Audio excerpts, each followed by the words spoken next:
Welcome back to Good Law, Bad Law. You know, thousands of people, maybe hundreds of thousands or even more, are involved on a regular basis with what are called multi-level marketing businesses. Some people call them Ponzi schemes. And we're going to be talking about one in particular, one of the biggest and most popular and well-known multi-level marketing businesses, Herbalife, with the lawyer who is bringing a major class action claim for fraud against Herbalife and many of the top people involved in the company. So welcome Etan Mark, a partner in the law firm of Mark, Migdal and Hayden in Miami, Florida. Welcome, Etan.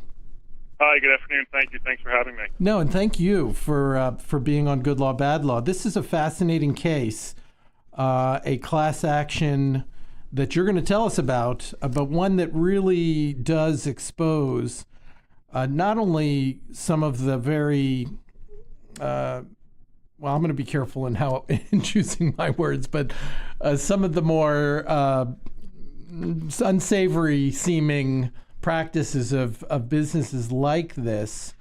I think it's safe to say that because Herbalife has already been fined pretty substantially by the Federal Trade Commission. We'll talk about that too. But as we get into the story of this case, Etan, give us a little background on yourself. Obviously, you're now working and practicing out of Miami, but give us a little bit of your own background, if you would. Sure.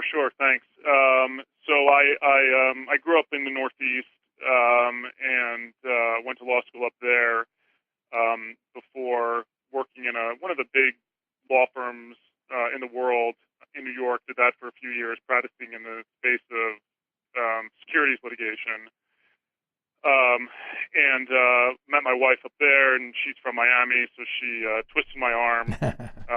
We moved down to warmer pastures in South Florida, where I started clerking for a federal judge. Did that for a year.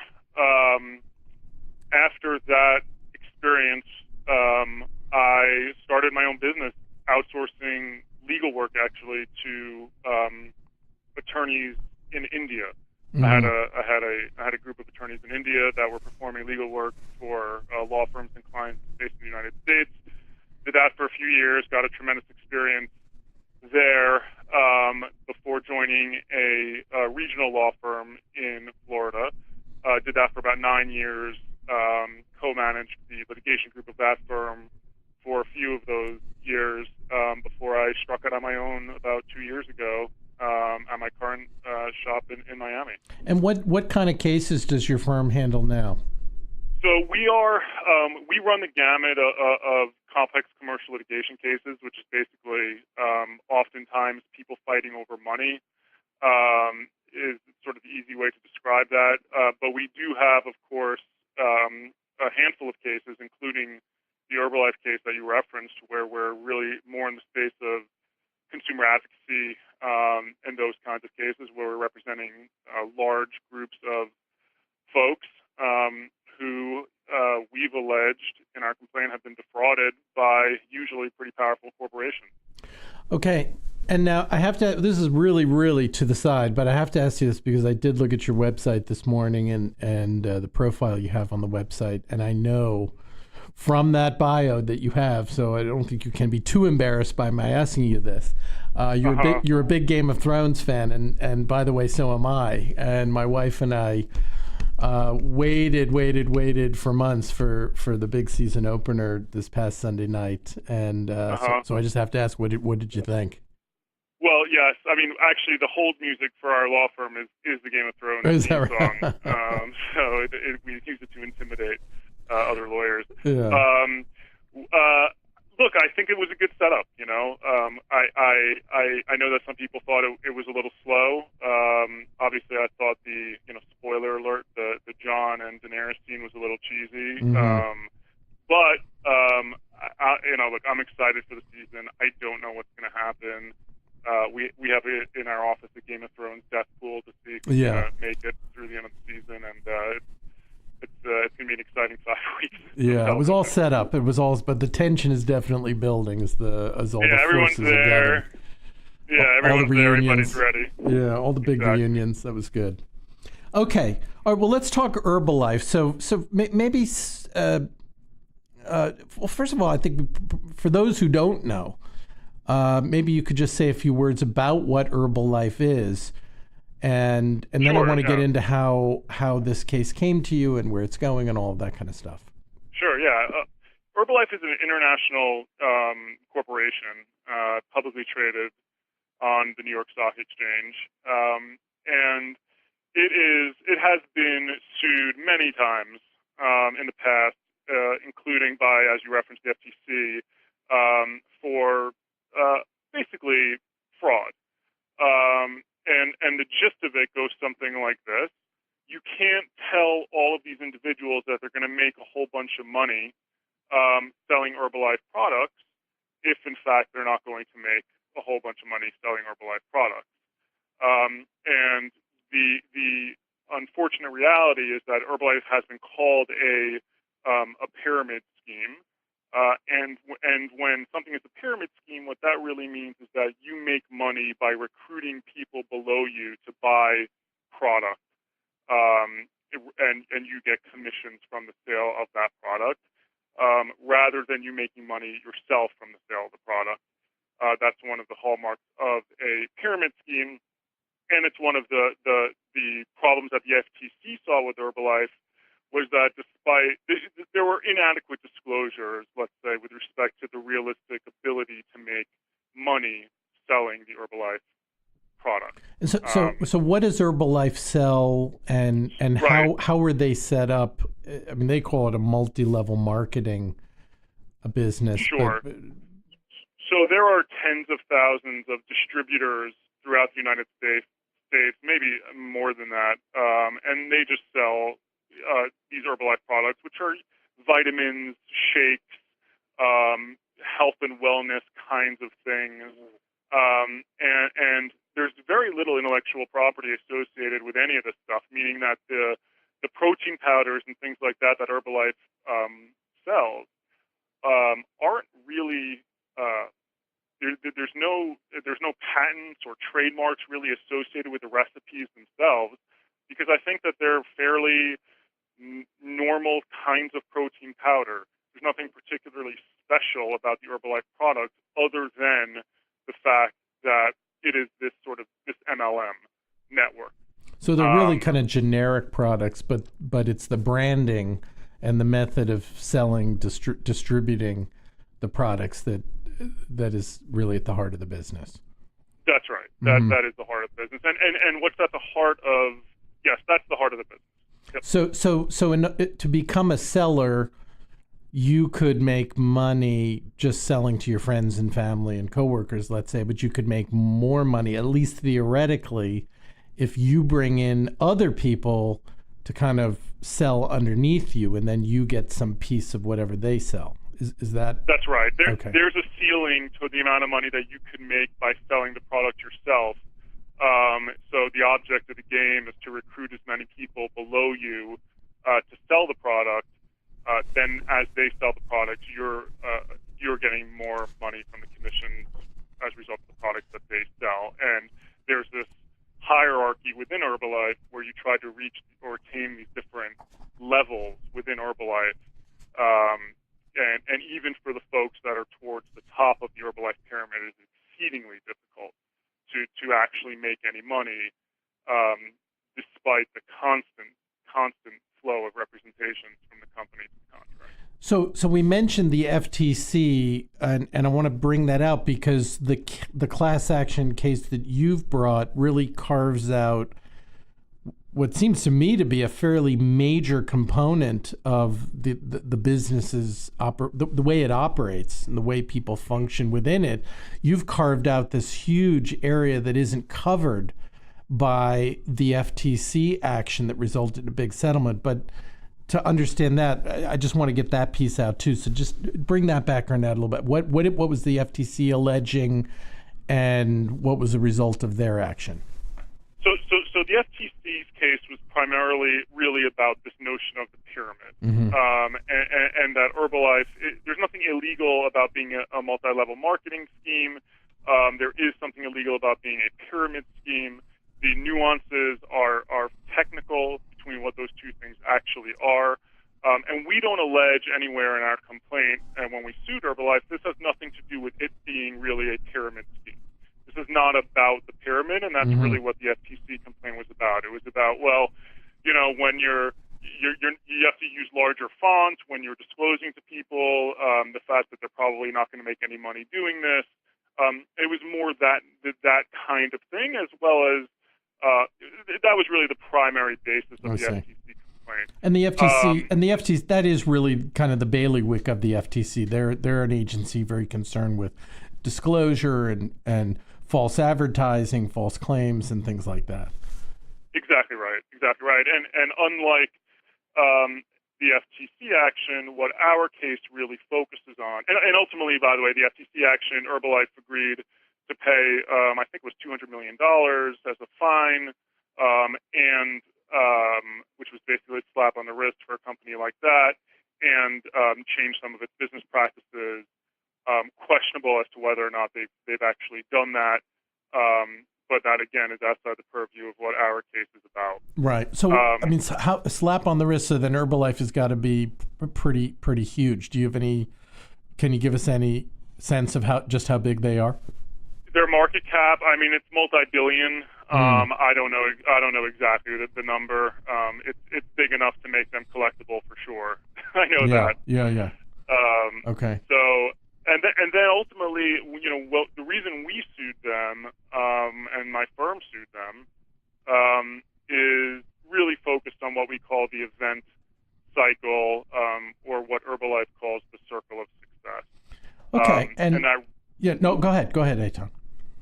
No, that forms the sort of crux of our allegations against Herbalife. Yeah, and I definitely want to get into what that is and why that is something that you claim is a violation of the RICO statute, which I also found very interesting. I'll have you explain that as well in a minute. But how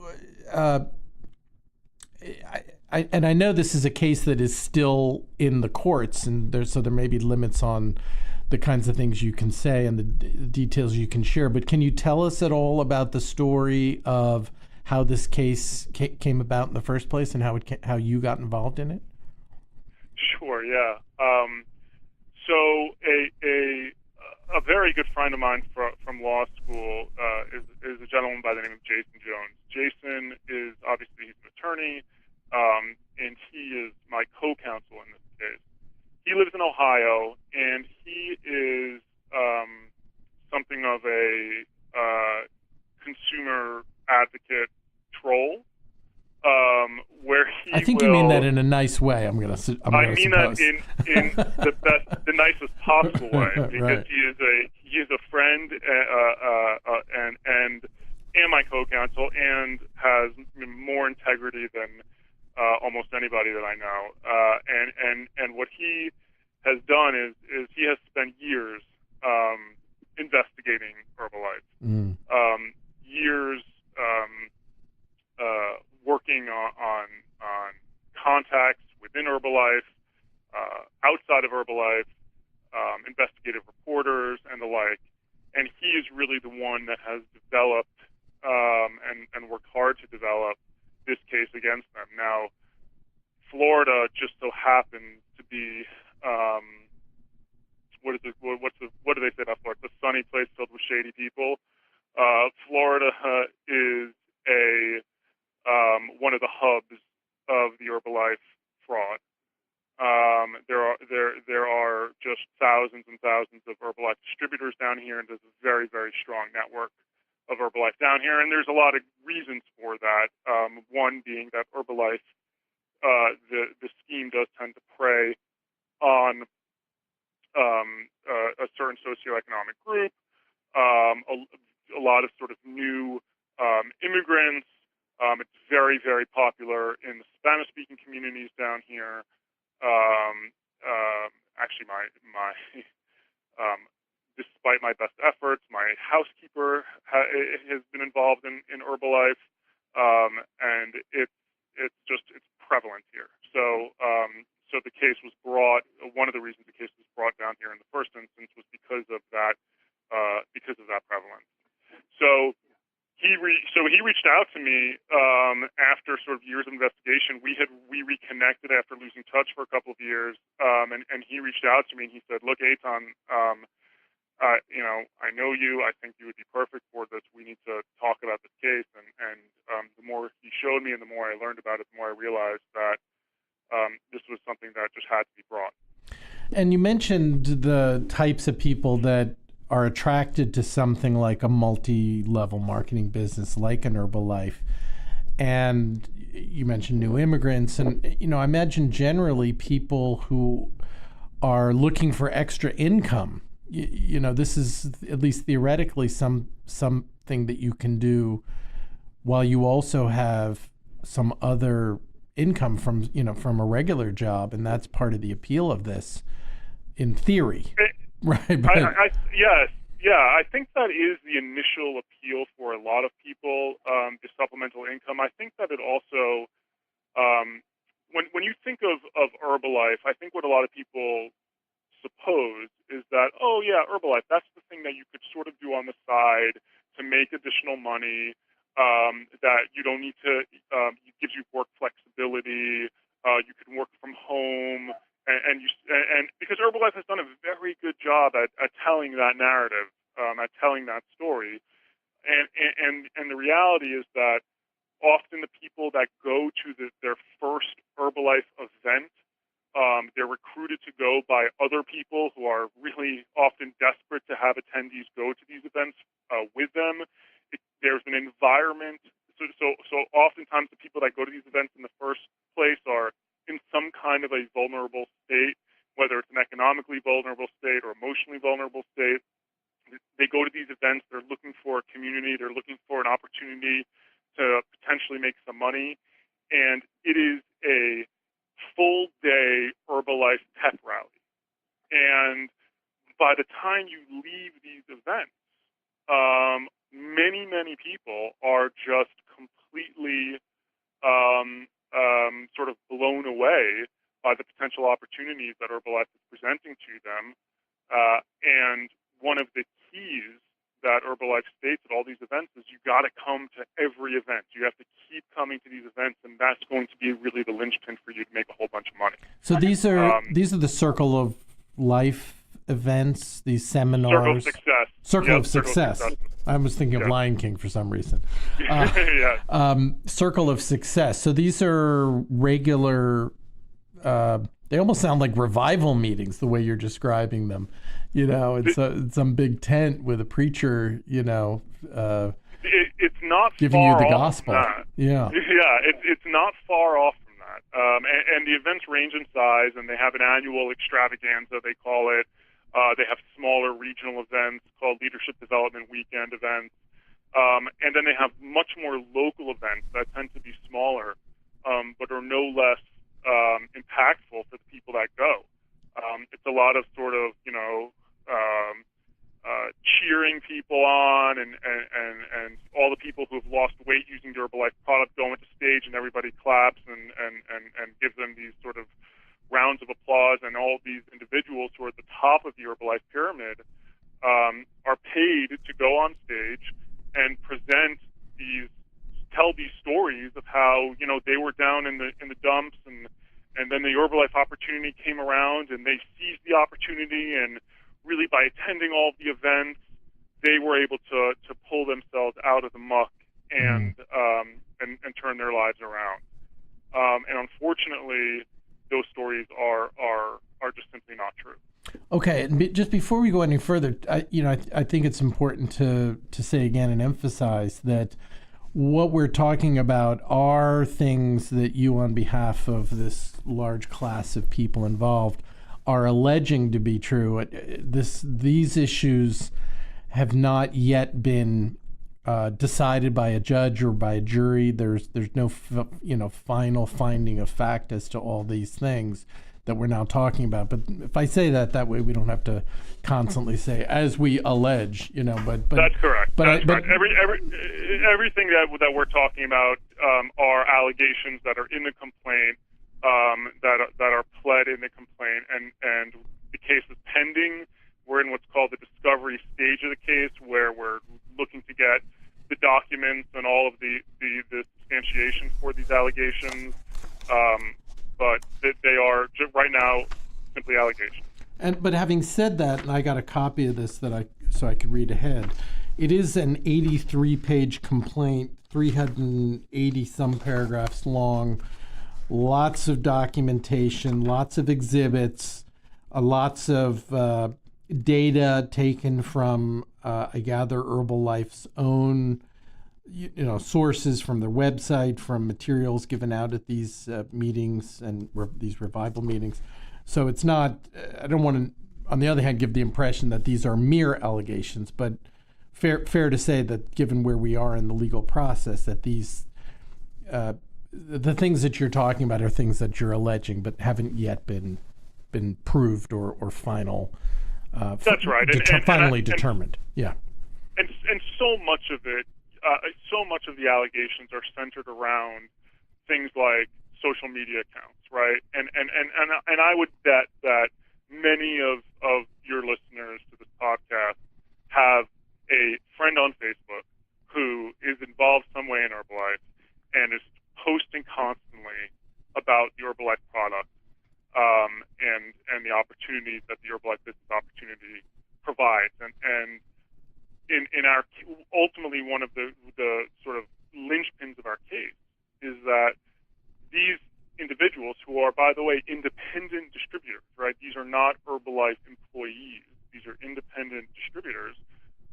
They are really helping to perpetrate this scheme with the assistance, collaboration, and, of course, knowledge of Herbalife. Okay, so and you go further even in some of the papers I've seen. I mean, you call this a scam, and so what is wrong with a company having regular meetings at which they build excitement, morale, motivation, even even a fraternity-like dynamic among the people involved? Many companies have, corporate getaways. Many industries have conferences that include, dinners and playing golf and all kinds of things to build that kind of esprit among the members of that organization. So what about what Herbalife is doing in these Circle of Success meetings do you allege constitutes fraud?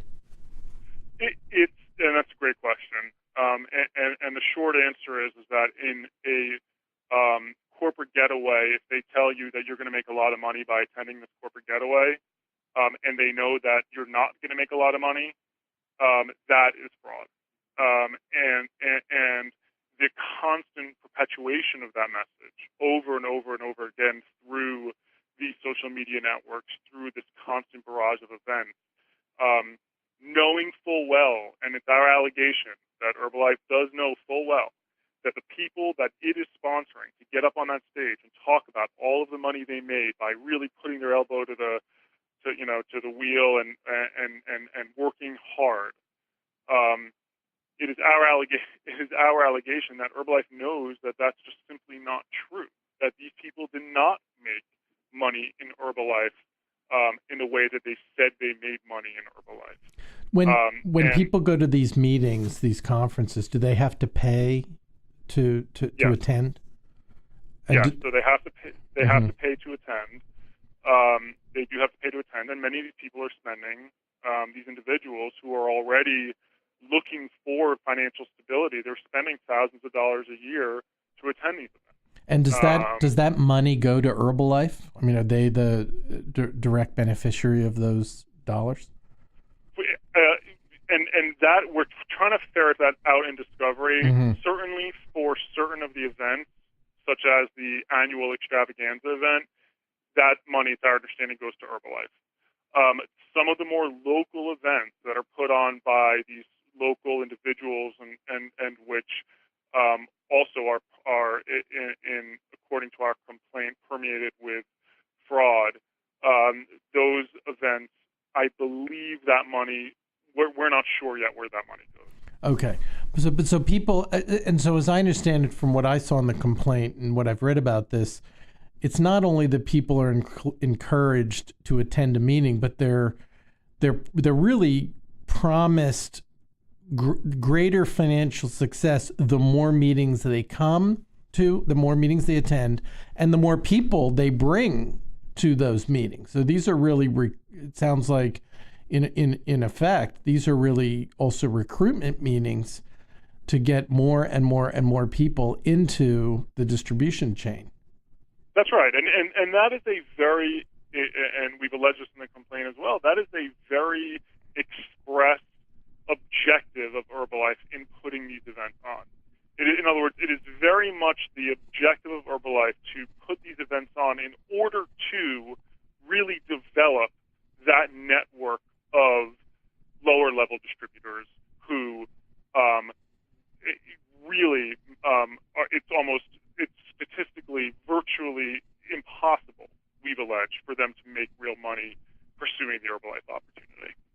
You know, this is, I'm sure, going to be a terrible analogy, but for some strange reason, this is what's popping into my head. If someone who lives in South Florida, I'm sure you have been to Disney, like many people, and I was always struck whenever I've been to Disney at the sale of these pins. You know, they sell collectible pins, you know, of all the Disney characters and different scenes from Disney. And it's nowhere near the same thing, but it's like there's this status that comes with having more pins. And you see people with hats, you know, covered, every square inch is covered with a pin. And actually, in fact, you don't get anything for having more pins in your hat or in your vest or your coat. All you do is you've just spent more money to have more pins that probably have, you know, very little value at all. Yeah, in many ways, it's a perfect analogy, because status at the events is something that becomes a very important theme as well. People do have literally pins. And depending on sort of what that pin looks like, it is a designation of your status in the Herbalife scheme.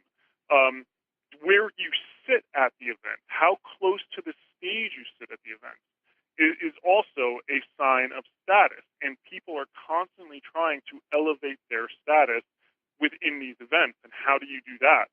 Well, you buy a lot more product, and you convince a lot of people below you to buy a lot more product. And that is how you sort of are able to try to begin to elevate your status. They call it VIP status. That's what they call it at the event. Right. Well, you even quote, and by the way, I didn't mean to in any way poke fun at people who buy the pins, because if you like the Disney pins and you buy them because you like them, that's great. I mean, that's fantastic. And lots of people are really into Disney and go every year, and that's fantastic. But if on the other hand, it was represented that by having more pins, that meant something, or that was, and this is something quoted directly from the complaint that you filed, this class action complaint, from the stage of one of these big meetings, Mark Addy, who is what is his connection to Herbalife? He's one of the high-level Herbalife distributors. I believe he's either a president's team member or chairman's club member, so he's one of the top folks within the Herbalife. Right. So he's in like some elite circle, very close to the stage at these events, with lots of pins on his vest. And he says, quote, "If you go to all the events, you qualify for everything, you will get rich." Right. Nobody's buying Pluto and Mickey pins, assuming that it'll make them rich. Right.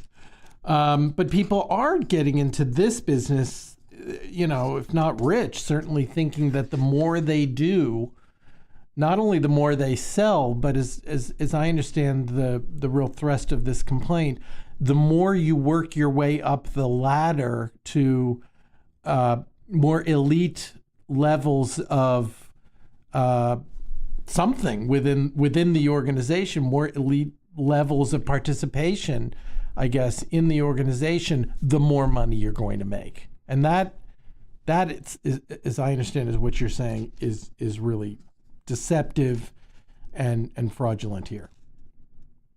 Yes, I mean the value of these events, you would be much better off from a financial perspective just not going to these events. And Herbalife knows that. Just sell more. What about now?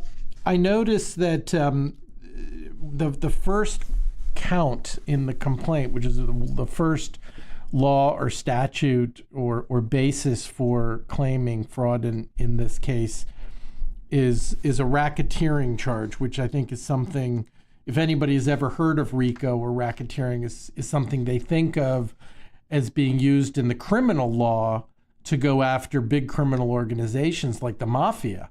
Tell us a little bit about that, because I find that fascinating, and I think people ought to understand that there actually is a civil side application of what's called the racketeering law.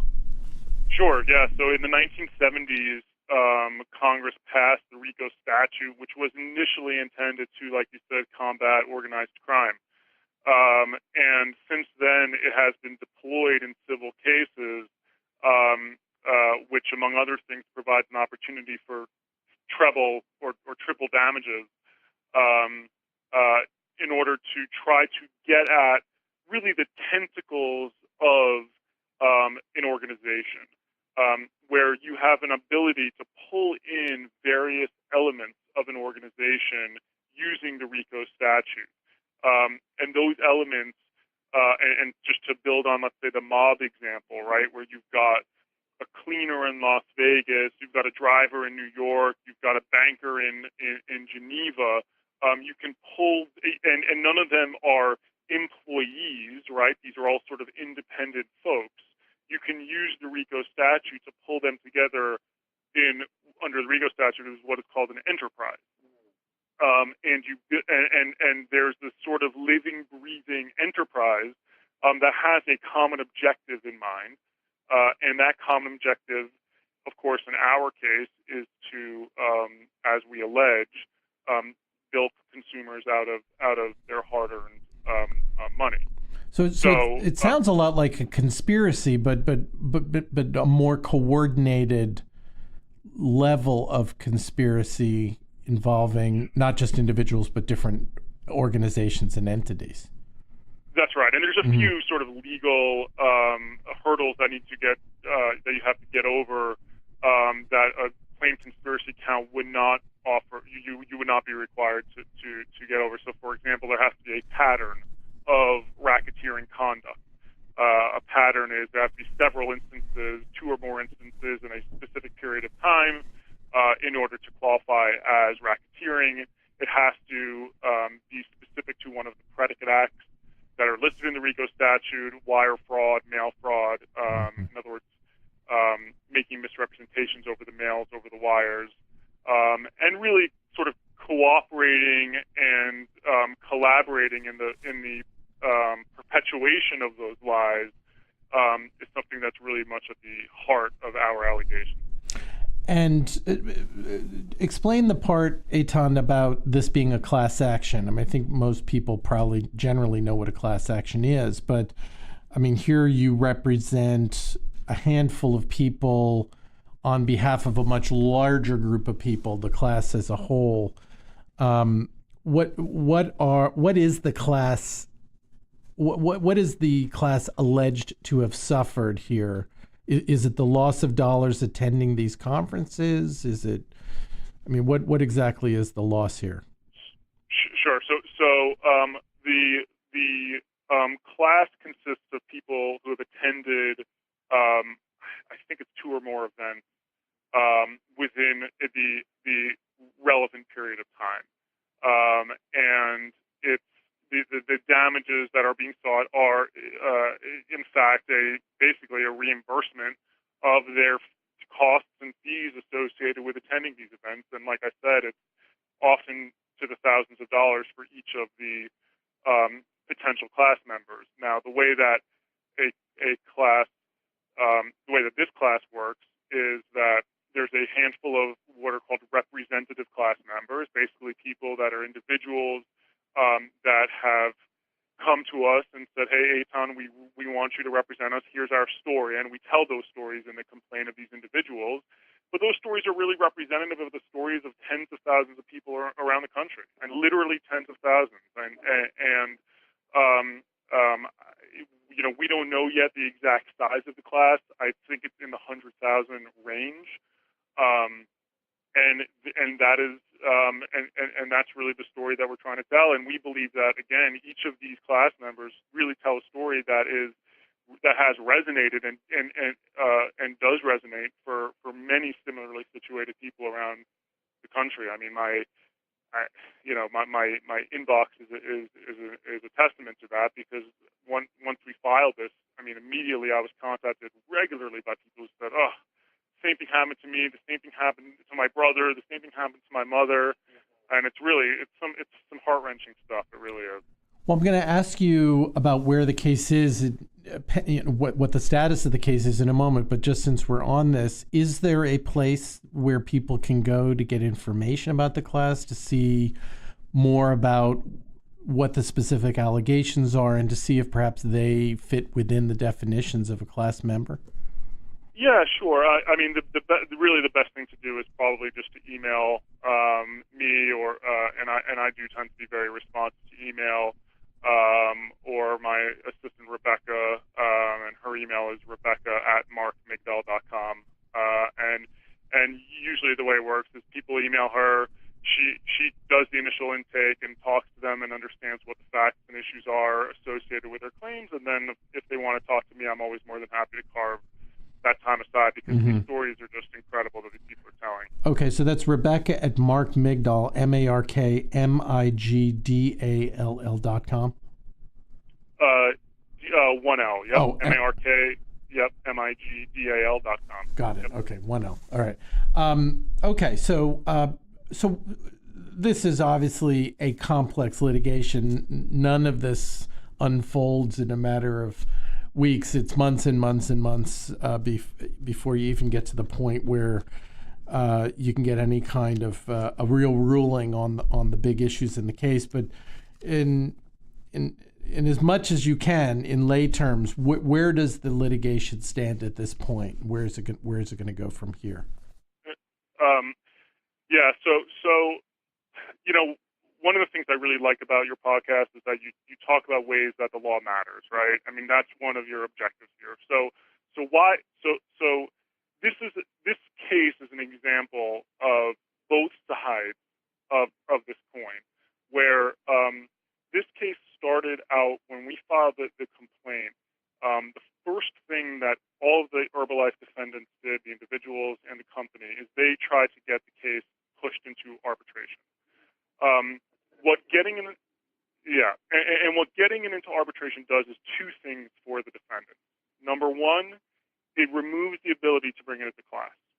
You cannot bring it as a class anymore. And number two, it keeps it confidential. And those are two very important things to Herbalife. And the legal basis for seeking to get this into arbitration, and I'm only going to focus on the company, not the individuals, because the individuals really, in our view, had not even a whisper of a basis to get into arbitration, and that issue is currently being appealed in the federal court in the 11th Circuit. But the only basis for Herbalife trying to get this into arbitration was the fact that a lot of these distributors, individuals who don't read the fine print, and so few of us do, they signed a distributor agreement that had what's called an arbitration provision, that had a provision that said you need to go to arbitration if you're going to sue us. Many of them did not have that arbitration provision.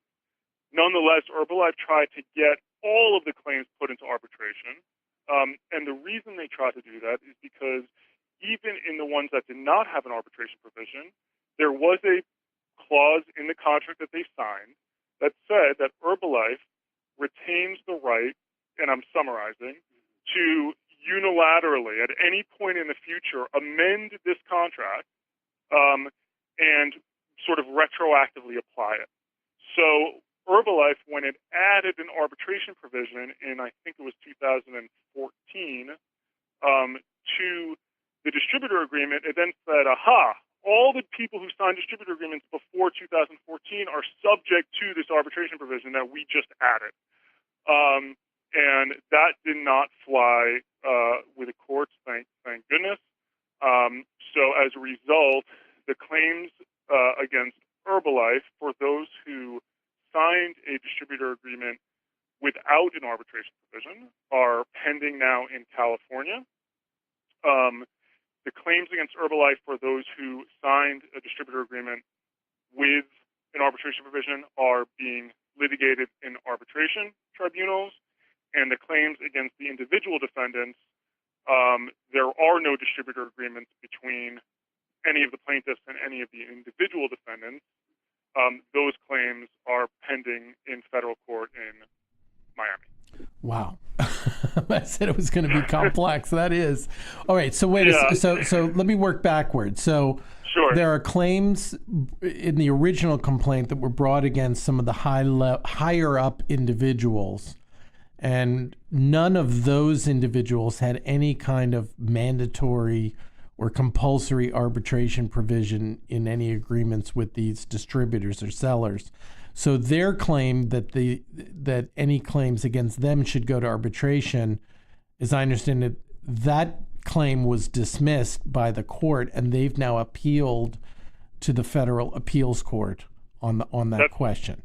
That's exactly right. But it seems like a pretty weak case because most of the time, if somebody's claiming a mandatory arbitration provision, it's got to be in writing somewhere, and if they didn't have it, that seems like a long shot. That's just my own editorial on that. But and then you have other distributors who, I guess, who signed distribution agreements after 2014 that contain these mandatory arbitration clauses, and those are being resolved or handled before arbitration panels in Florida, or are those spread out beyond Florida?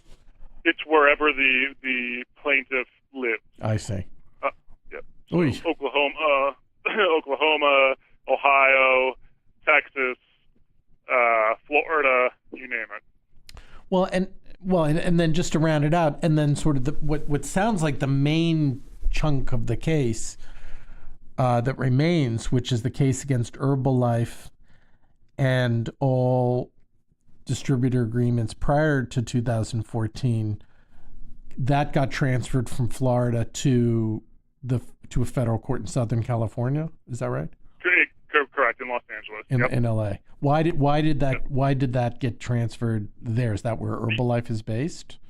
It is where Herbalife is based, and it's also the contracts that they signed. The distributor agreements they did have a venue provision as well, which required the case to be brought in California. So, I gotcha. So that's what the court moved in there. I see. Okay. And where do things go from here then, Etan? Yeah. So with respect to the claims against Herbalife in California, we are in what's called the discovery stage now, which is we're exchanging documents. We'll be taking depositions shortly, and that case is just proceeding. And of course, the next step is going to be class certification, and then ultimately trial. And that is, so that's generally the current procedural posture of the case. The Florida case is pending before the 11th Circuit, and we're waiting for a ruling from the 11th Circuit Court of Appeals as to the individual defendant's argument that this should all have gone to arbitration, and we're waiting for a ruling on that. And the arbitrations are proceeding apace. Fantastic. Well, it's fascinating. What a great story, and I agree with you.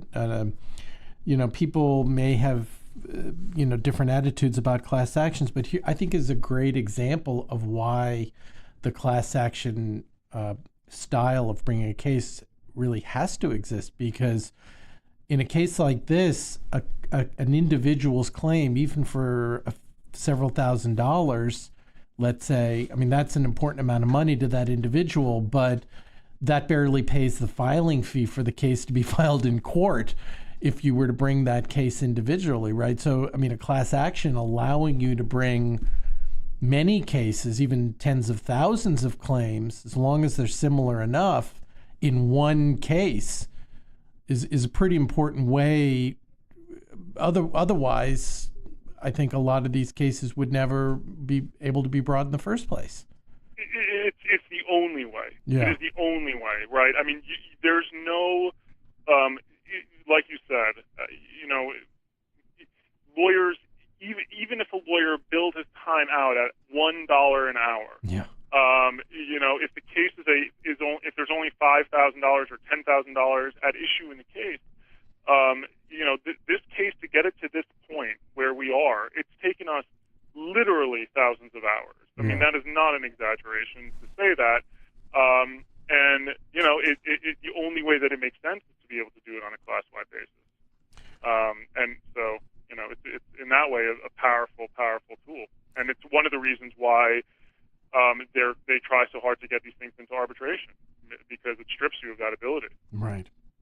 Well, it's a great story. There's information. If you just Google Herbalife and the class action, you'll find it. Or as Etan has offered, anybody who thinks they may be part of this class or may have a claim as part of this class or have a question about the case, you can contact Etan through his assistant, Rebecca, at Mark Migdal, MarkMigdal.com, and we'll put reference to that as well in the written description for this episode. And Etan, thank you so much for helping us through this really fascinating case, for taking time to speak with us about it, and good luck with the litigation. Thank you, Aaron. It was really a pleasure, and I'm grateful to you for your time.